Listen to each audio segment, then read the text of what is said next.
Hello and welcome to another episode of Pulse Check-In. This is Gracie and this is Sam. How you doing, Sam? Not too bad. Not too bad. That's very English. We've talked Very about English, this before. yes. I'm middling, You're middling. I think.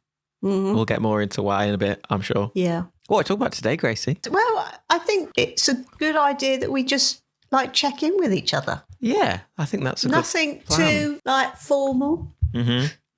Just relaxed. Yeah, I find we check in deeply with guests. Yes. But we never, when we do it just the two of us, we've kind of got a half plan what we're going to talk about. And we never really check in deeply with each other. That is very true. So, and also, I think because you can get into the whole themes of what we're going to be talking about in each episode, the focus goes away from us checking in with each other. So, yes. Yeah. Let's check in. So you're doing middling? Middling. Where are you on the scale? Oh, well, I was knees in last time, wasn't I, I think? Yeah. Do you want me to be really honest? Yep. I'd probably say shins in. Shins in. Oh, so you're below knees in? I'm below my knees. Oh, okay. Not at the tip of my toes. Okay. I'm shins in. Okay. I think that's the name of a takeaway, you know. Shins in. Yeah. What does this takeaway serve? Shins. Going back to middling or shins in. I think maybe I'm below middling. Oh, maybe I'm thigh-in. Thigh-in? I'm not sure you should say that. Quads in. Quads in. Quads. Quads in. Upper knee. Yeah, okay. Okay. Anyway. So you're upper knee. That sounds Welsh. I'm shins in. But yes, so you've, in the space of us talking in the last 3 minutes, it worries me that you've gone down. No. In a level of where you're at. I think I've just, in the space of talking, I've become more aware of where I'm at. Ah. Yes. In the space of us talking, I've probably gone up a little bit, to be quite honest. This is a bit, this just came to my brain when you were talking then about, I've just recognised, like I said, shins in. And part of that shins in is the fact that I have been on a loop with worry and anxiety. And I've tried this new thing this week, and this has worked to a point. So this has probably gone on for about 2.5 weeks. Every day I've been at how would I put it? I've been wired and not able to settle, things going through my brain over and over and over again. And it has disrupted everything. It's disrupted my sleep. That doesn't take a lot anyway. Disrupted how I feel and function each day. But I've tried this new thing, and it might sound a bit weird, where I've tried to interrupt the loop that's been going on in my brain. Mm-hmm. And the way I've done that is by recognising that I'm doing it. And so, and the reason I tried this is I read something about there's a neuroscientist on a platform called Substack, and they write in a way that I can think. They're not, what's the word? I need things put down very plainly and easily for me to understand it, right? So this guy's really good at communicating, because I'm a bit thick is what I'm trying to say. So I was reading this thing about if you interrupt that loop, if you recognise what you're doing, it can break it. It can stall it. So it means that you're taking a step away from it by going, oh, I'm worrying now. So you're not fixing the worry. You're breaking the loop of worrying. Mm-hmm.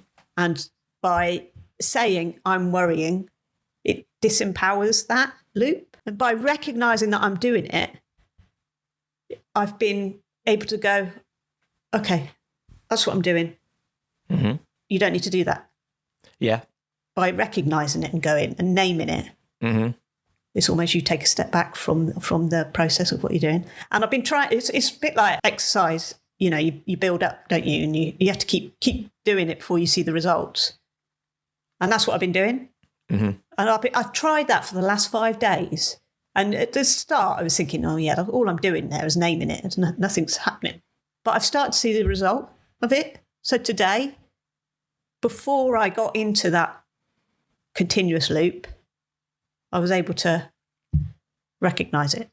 And it's not as frantic and it's not as ongoing. Yeah, and I guess more so in today's society, has it become more normal to be aware of talking about things helps you more? Talking about things makes you worry about them less, which I think has been an increasing realization from society. So I'm not saying that as if it's a groundbreaking thing to say, but naming the things to yourself is powerful as well. Realizing that you're doing it. Yeah. Yeah. I don't think I was adding to the point. I think I was reiterating the point. Yeah, but maybe my point was we're aware of it, but do we do it? Do I do it?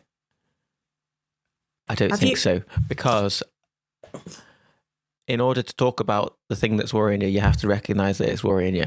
Yes. Which maybe I don't always do. Yeah. Well, we don't always know. We go into a bit of autopilot, don't we, sometimes? And I think that's where I'd come unstuck, really, after doing that for like 2.5 weeks. It was starting to impact so many other things. But it just naming things and calling them out, I guess. There's a lot of power in that. Yeah. I think for me recently, news that people listening to the podcast might know, might not know, probably know, Plexus Salvation Army, who I work for, online church core, in the summer will be closing, which means that I don't know what I will be doing in terms of work at the moment, which is tough. But the reason I mention that is people who know that and people who know me, a lot of them are asking the questions of what does that mean for me? And at the moment, I'm still going through the process of trying to work that out in terms of how I feel about it, in terms of practically, financially, all of the above. And people talking to me about it subconsciously will assume I'm feeling anxious or worried about it, which in my head, I don't know if it's true. Does that make sense? Yeah. I don't know how I feel about it. Well, you're actually processing quite a lot in there, all at the same time. So you're faced with the news of something you've poured all that time and energy and heart into finishing. You're pouring your energy into the whole, okay, what's the consequence of that financially for my family? And how's that going to work? You're probably thinking, okay, well, you're not probably, you've said this is what you're thinking about what I'm going to do next. And I'm thinking in terms of Plexus as a group of communities, what does that mean for the people who we are in community with, and those projects that we're doing? Will they be ending? Will they be carrying on? Will they look different? Who knows? That's a lot. For the Sunday worshipping community and the people who we do Bible studies and small groups with that we've mentioned previously on the podcast, what does that mean for them? Yeah. So in terms of you don't know how you feel, if you feel anxious about it, it's probably you're too busy thinking about all those things to know if you're anxious about it, because it's almost like you're in not like fight mode, or not fight, that sounds aggressive, but that thing of you're trying to answer a lot of questions in there to the point where you haven't got time to realise whether you're anxious about it.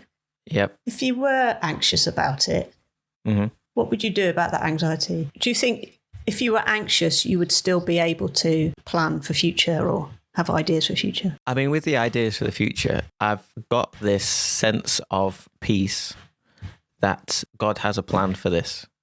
Like, as devastated as I am about the closure of Plexus and the repercussions of that, I also know that God has a plan and he's not finished with the work that we've been doing he's not finished with me or the learning. Isn't there a song, if it isn't good, God's not finished with it?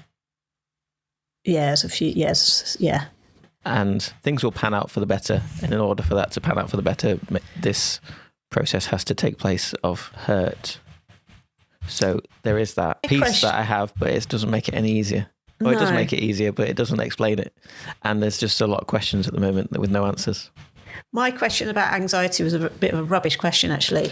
It was difficult to answer, and I phrased it incorrectly anyway, but it was a rubbish question. But hearing you then, I mean, I appreciate you might not be able to be as open and honest, but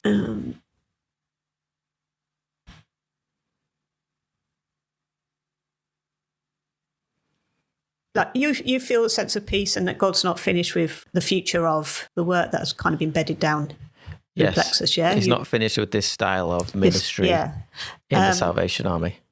So do you feel a little bit like let down or like it hasn't really been understood? Maybe there's a sense that initially there still is a hurt and an annoyance. Because looking back, you could always see how things could have turned out differently if different things were in place. And your mind always asks questions about reasoning and that you'll never get the answer for. So it's not worth thinking about it, but your mind does just do that anyway, doesn't it? And part of it is God will make it turn out better than we thought. And in order for God's purpose to come about, sometimes he does it or it happens in strange ways. Does that make sense? Yeah, absolutely. Yeah, so we have to let go of some stuff. Mm-hmm. We have to be brave enough to do that.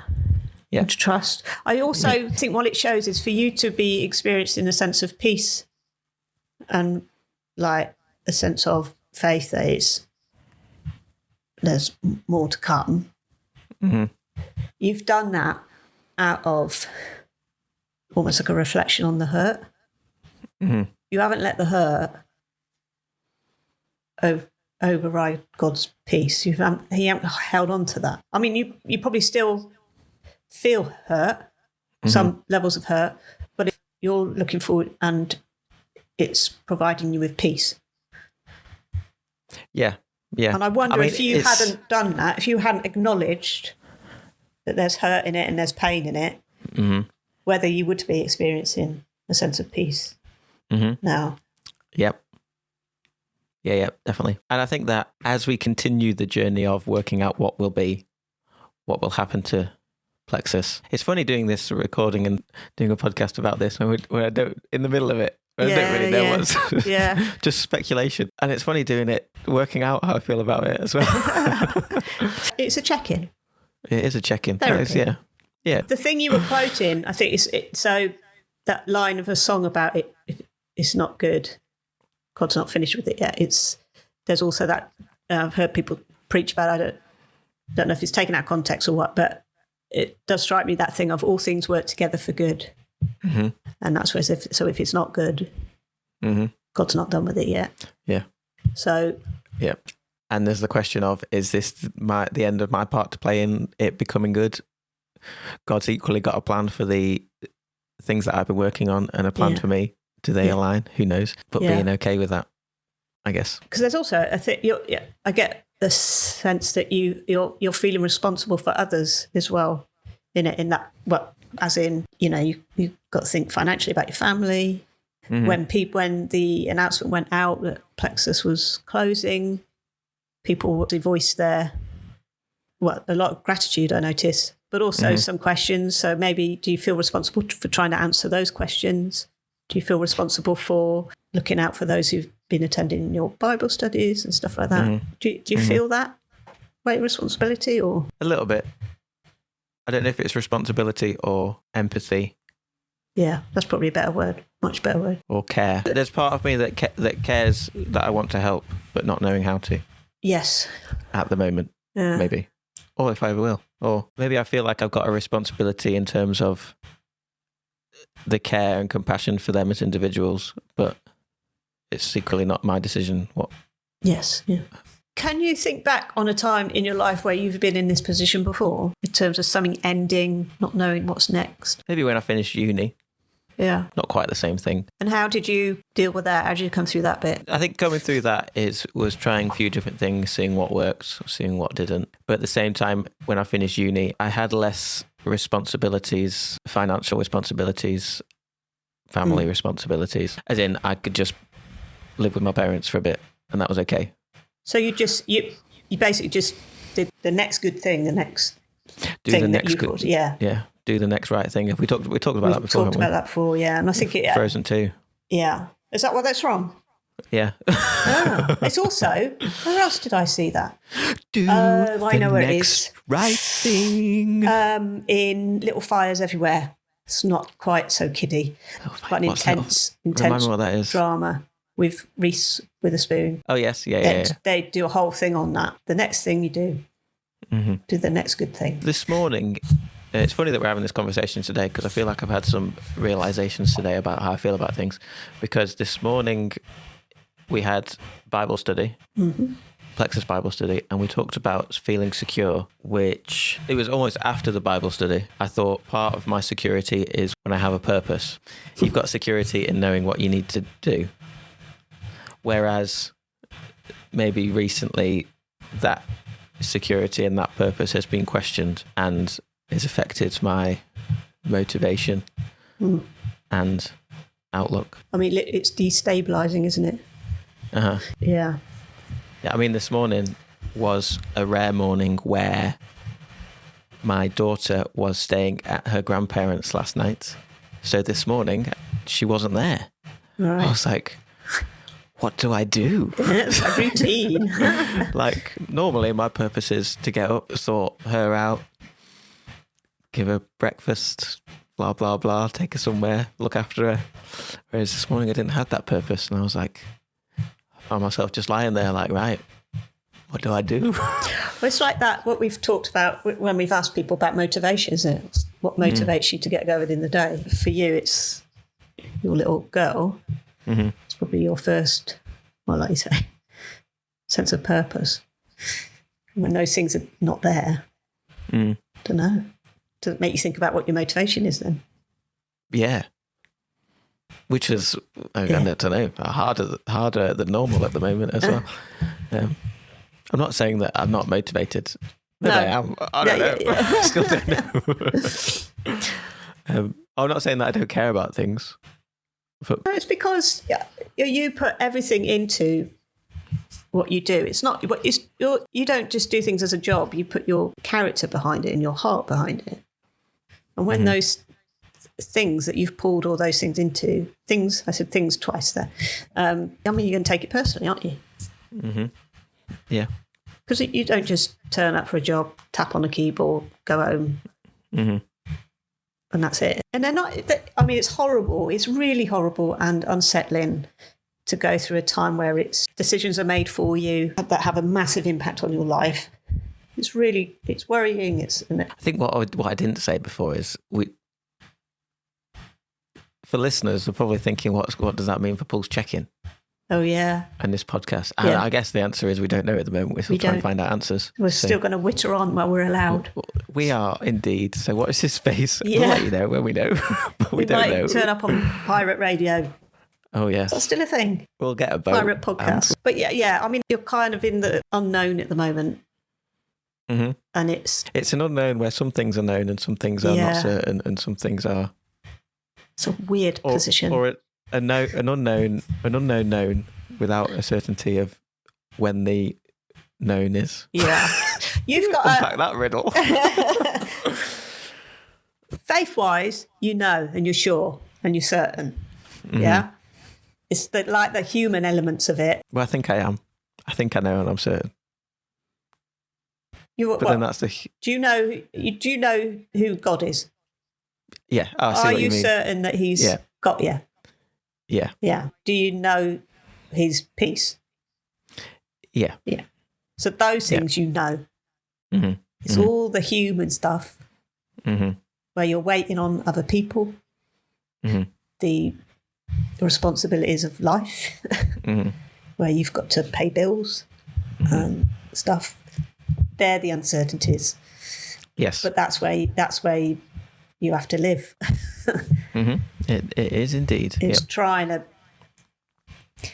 And it's not just me living it as well. No. Like, it's not. No. In terms of, it's not just me on the team. It's not just me and my family. It's not just me. It's not just me on the podcast. Yeah. So, but enough about me. How are you? Yeah, it's been a tough few weeks, really, if I'm honest. Really, like, hard. And I don't know, really. I think that what I was saying earlier about just being on a loop of worry and anxiety, but there is hope because I'm starting to see a break in it, which is good. Yeah, is it like you talking about what's your purpose? So I spent a lot of this week I'm trying to build this new project, which I've got other people on board with, but it's at that stage of I've got to convince them to really go for it. Whereas normally, so like with acting or if I've been writing a show or script or whatever, I've been asked to do it. So, and I've been given themes or I've been given a project to work on. So that is my purpose. Whereas this, it's coming from me, and you're creating your own purpose. Yeah, and it's really kind of.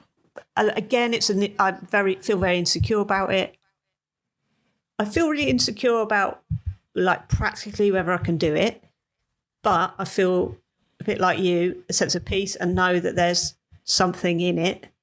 There's a way forward with it. Then I switched to, oh man, I'm going to be found out as being a complete fake at doing this, and imposter syndrome and all that kind of stuff. Yeah. Yeah, it would be a lot easier if someone had said to me, right, we want you to create that for this. Do me 6 weeks of workshops on this. Yeah, okay, I can do that. Whereas stuff that I really do believe it's the right next step. Are you able to share more about what the step is? Yeah, it might sound a bit. There's part of it that I can't say publicly. It's not like I'm not MI6. It's just there's businesses involved and money involved that I can't really talk about at the moment. But one element of it is, I think I've talked on the podcast before about working with people with dementia and Alzheimer's. So I'm setting up I guess it is a project, but it's an ongoing project that will be happening locally, where we use story to work with people with dementia and those who care for them. Because it's not just for this reason, but one element of care for people with dementia and Alzheimer's is, say if they go into hospital, into respite care or something, they will often work with like a one-page story of that person so that the people who are providing care know a bit about them, what they like, their family, their background, what they don't like, ways that they communicate. So, and it's just on one page. So it's used kind of like for care services and NHS. So there's that element of it in terms of story. But my main thing is trying to bring together, so it will happen in the heart of where I live, in one of the streets where the shops are.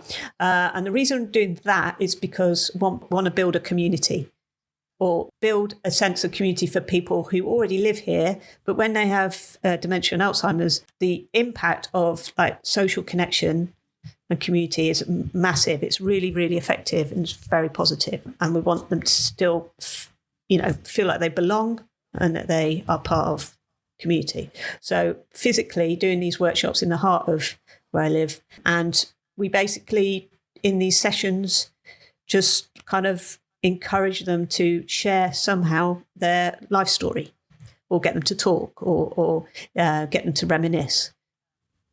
So particularly with Alzheimer's, people who have it can struggle to have new memories because that part of the brain is where the damage is, but they will often be able to remember way, way, way back. So we're creating a space and opportunity for them to share way, way back. And the hope is it gives them a voice. It helps them to know that their story matters.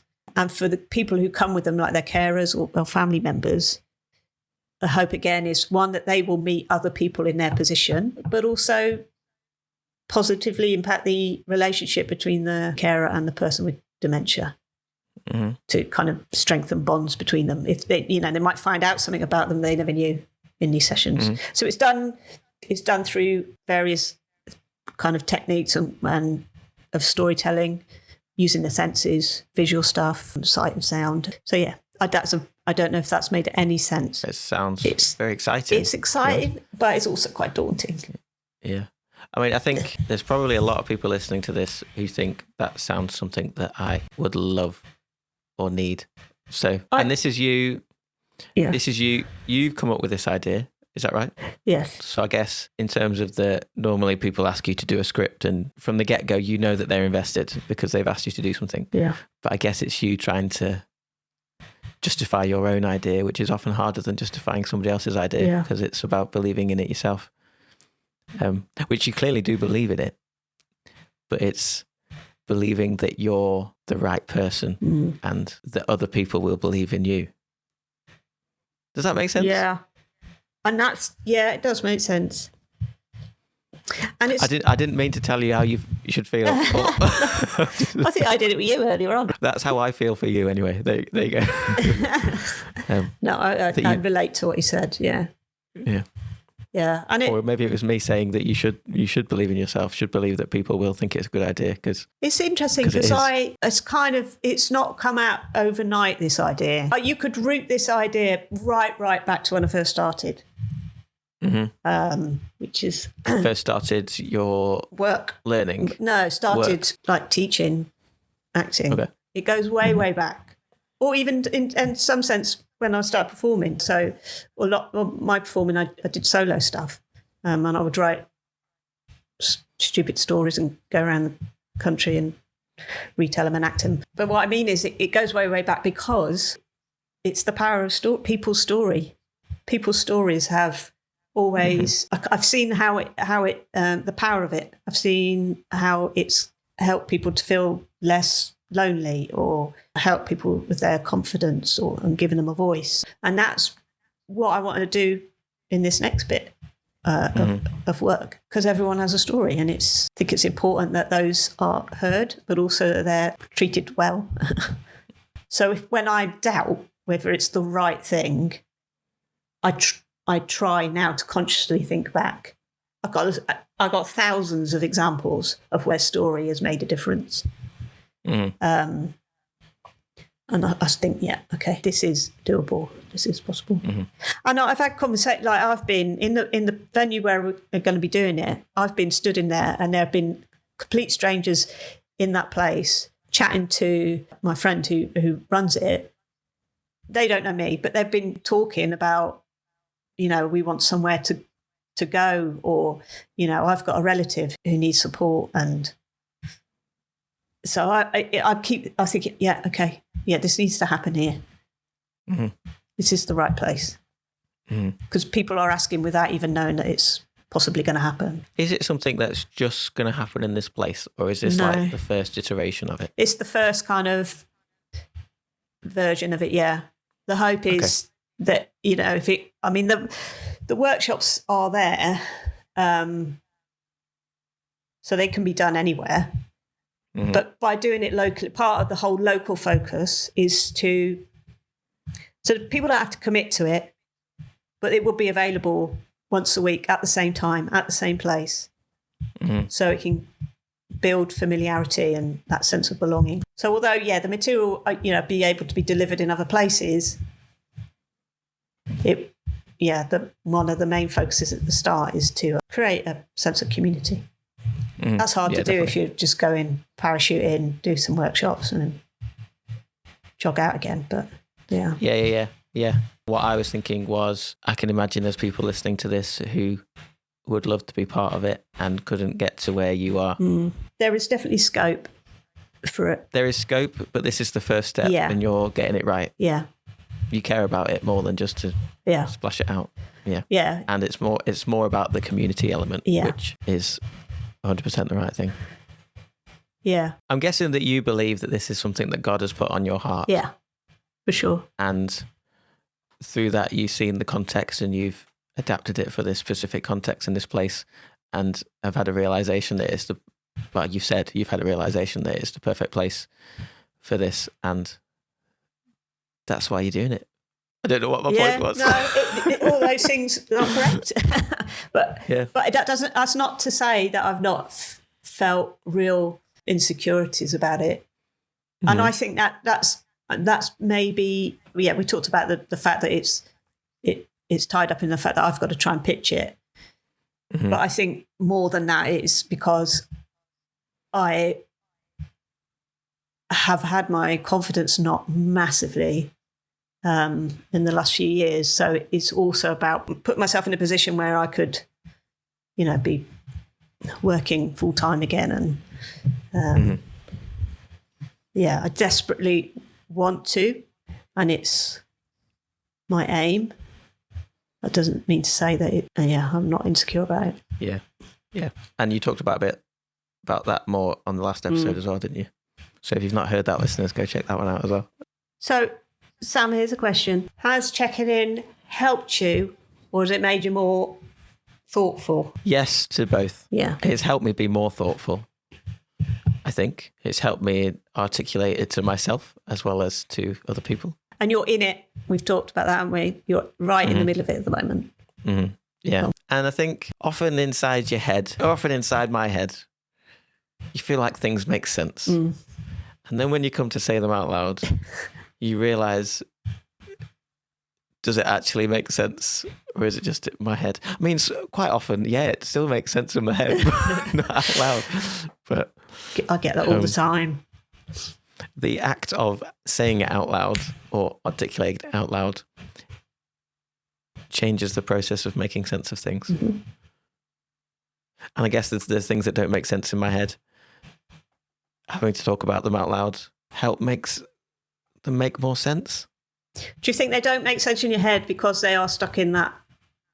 There's no answers there. It's almost like you're stuck. You've got the question, and that goes on the loop. I don't know. Yes. Do you ever do that, like with prayer? When you start praying and there's like so much going on in your head. Yeah. You just don't know how to say what you need to say or what you need to say. Mm-hmm. And then what happens when you're in that position? Your mind wanders and you stop praying. Right, okay. Or it continues, or my mind wanders. I don't know if I stop praying, but I stop intentionally having a conversation and just thinking about things. Does that make sense? Yeah, and I asked that because even this morning that happened with me. Mm. Well, it's happened a lot during this time, but then this morning, again, I consciously thought, it's okay. Just, it's about having time with God. Even if you ain't got the right words, you don't know what the problem is. He knows. Mm-hmm. I might be encouraging lazy praying, I think, maybe. I don't know. But just a thing of, God. And then just staying there, not rushing away from that. Yeah. Maybe it's the God help it make sense to me. Yeah. Because I guess even being in the presence of people is helpful. So being in the presence of God is also helpful. Yeah. And some of my favourite people are those people where you spend time with them, but you don't really say anything of any. Mm-hmm. You're just there, just being, aren't you? Yeah, I think one of the things that came out of this morning in Bible study talking about safety and security, one of the ideas came out was there's security in community and family. And it's not necessarily any community, it's the ability to just be yourself. Mm. I think we've talked about that before, haven't we? It doesn't matter what. In the presence of those people, you can just be you and not have to pretend to be something, not have to pretend to be happy, not have to pretend to be a certain feeling. I don't know. Yeah. And my hope would be that other people feel that when they're with us. Mm-hmm. Yeah. Checking in with Pulse Check-In. Yeah. Yeah, 100%. Got any music? Got any got any music? I was just going to ask you that. I tell you what, since last time I've been listening to Noah Khan. Oh, yeah. And? Yeah, like you say, I just like the storytelling and the honesty and the... Great, isn't it? He's got a really nice voice as well. Yeah. I've got a little playlist of indie folk, other artists who do the same thing. Have you got one? Well, in terms of keeping on track, out of nowhere, I had something on shuffle the other day and I kind of was transported back to the 1990s. Okay. I'm talking 1990s Christian music here. Mm-hmm. When Delirious first started. Mm-hmm. You know Delirious, don't you? Delirious, yeah. Martin Smith. Martin Smith, yeah. Stu G. And he's done a live album recently with somebody, I can't remember who it was, but they were singing Over the Mountains and the Hill. I could sing of your love forever. But you know when you like listen to something and I think I can be a bit of a worship snob. Okay. Or not a snob, ageist. Worship ageist. It's like that is a really good song. Why haven't I listened to it for so long? Because it's old. It's the 90s. Yeah. What about, you've got any embarrassing ones? It's not embarrassing, but the other day I was having tea. We're talking about what songs we were going to sing on Sunday as worship songs. And my daughter, who is 2, starts singing. She just randomly comes out with "Goodbye Yesterday," and me and Annabelle looked at each other like, "Wow, what?" And then I kept singing the song, and she kept finishing the lines. I was like, "How do you know this song so well?" Wow. So it's not embarrassing. It's a proud moment. Yeah, proud really. moment. Yeah, very good. Yeah. We were talking about other worship songs, and she just decided that was a good one that we should sing. So I started singing Maybe you should listen to her. Maybe we should. My embarrassing one. I don't know if it is embarrassing. Have you heard of a guy called Steven Sanchez? No. I like his stuff. I like his voice. I like the style. It's slightly like old sounding. Slightly old sounding. As in, like old style. Let me find you one that will make sense. You listen to it. This video has a very 50s vibe. Yes, that's what I mean. Like old school rock and roll. Yeah. I really like the new album. He's got quite a distinct voice. It's like Hairspray vibes. Yeah, I really like it. Their new album that was out this week is really good. Would I mind that blaring out and other people hearing? Probably not. Let's check in. And just to round us off, I think it's been nice to have a chat, Gracie, hasn't it? Just check in with each other without the pressures of having to talk about a certain subject that we put on ourselves, of course, which we don't mind doing. But a different sort of episode. But like you said earlier on in the episode, we hope people feel that they can sit with us and be themselves with us and just feel comfortable. So we'd like to invite you to let us know how you're feeling. Let us know the things that are going on in your life. Check in with us.